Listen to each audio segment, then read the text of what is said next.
the World Trade Center, both of which collapsed shortly after. Now, this much we know for sure, but for some, the cause of the collapse is not as clear. Michael T. Donnelly is part of Architects and Engineers for 9/11 Truth and says that there's no way that a plane could have destroyed two of the world's largest towers. He joins me now from our studio in New York. Hi, Michael. So you say that you have new evidence that the World Trade Center collapse was not, in fact, caused by an airplane crash. What kind of evidence are we talking about here? Well, we've all seen the planes, video footage of the planes hitting the towers, but the actual collapse mechanism is not quite that clear.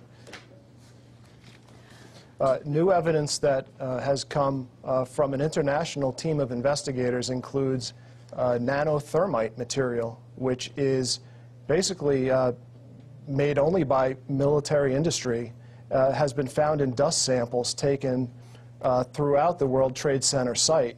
And let's not forget, there were 3 buildings that collapsed today, on September 11, 2001, one of which was not even hit by a plane.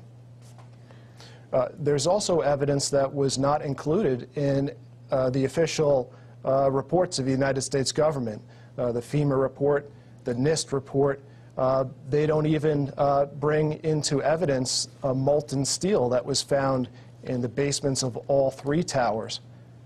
And there's no explanation for molten steel. Carbon-based fires did not burn that hot to actually create molten steel that was found in all 3 towers. So, you know, some of the evidence is new and some of the evidence has just been ignored by the official United States reports. Do you think that there will, in fact, be a new investigation into all this? I mean, what is it really going to take to push that through? Well, I think it's going to take more architects and engineers to sign up to our petition and help raise awareness to the facts that really happened. There's forensic evidence that the government is just ignoring, and you know, I think that's part of it. But I think there's also a growing number of military officials, scientists, all branches of government, people that are stepping forward and want a new investigation.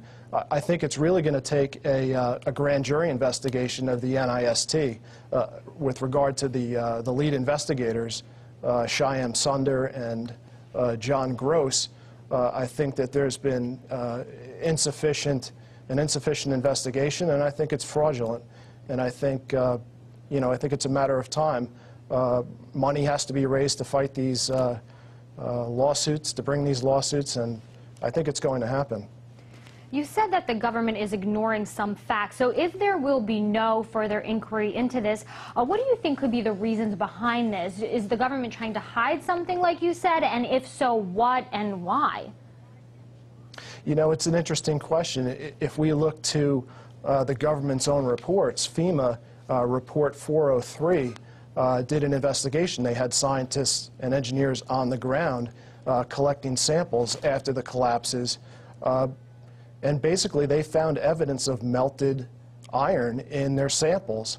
And they concluded in their report, Appendix C, that further investigation is needed, that the evidence that they have could possibly be a cause of the collapses of the buildings, yet no further investigation has taken place. It seems to me that it's the scientists are being held back by politics. You mentioned getting more and more architects and engineers on board, but what are people like you and your organization doing to ensure that your voices will, in fact, be heard? Well, just last week we had a press conferences all over the country in 25 cities and also internationally in I think 4 or 5 cities. Basically, we're trying to get some press coverage. We've just achieved the milestone of 1,000 architects and engineers that have signed our petition calling for a new investigation. So that's, you know, that's the direction we're going, and we're trying to build our base and to be more recognizable. Michael T. Donnelly, live there for us in our New York City studios. Thank you so much for your analysis.